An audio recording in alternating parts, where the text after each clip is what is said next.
Welcome to day 8 of travelling around the world, Sri Lanka. This morning we got up very early, ready to go on a safari with the intention of trying to find leopards. We went in this open-top jeep, and the first thing we saw, first thing in the morning, was an elephant just on the side of the road having their breakfast. A great way to start. It definitely was a wait to get into Yala National Park. We saw spotted deer in combat, locked horn to horn, water buffalo just chilling and living their best lives. And all while we're driven around by this guide, who really was quite phenomenal. This is us going backwards up a path. We managed to see some of the local attractions, including crocodile and assortment of birds. Then our sedate driving went into overdrive as our driver took off. We were rambling along paths, everyone was racing. Daryl and I initially thought it was part of the spectacle. We'd given up on waiting for the leopards, but no, one had been spotted. So we came over to the spot that we'd driven past several times in the hopes of seeing the leopard. Daryl and I both managed to see the end of a tail, a hind quarter, and even if that was that, we were happy with the thrill of the chase.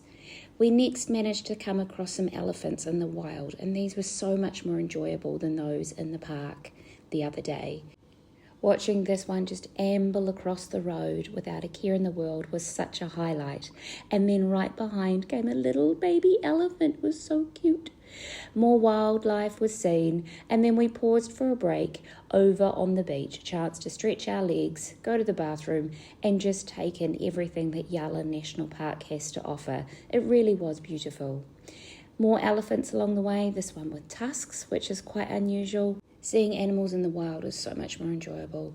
Then we were rushing again because another leopard was spotted. This time 2 of them, and we saw them through the bushes but didn't film it. Saw a mongoose on the road, saw these water buffalo just living their best lives.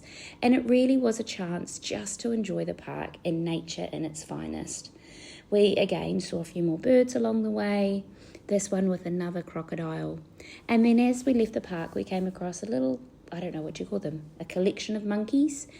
Saw a lizard on the road, and then it was back to the hotel for some breakfast. We were quite hungry by this stage and ready for our long drive towards Marisa, where we had our next night's accommodation. We went on the motorway, which had next to no traffic on it.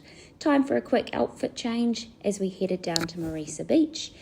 And this beach was really beautiful. The water was warm, we both went in for a swim, and the waves just were such fun to frolic in.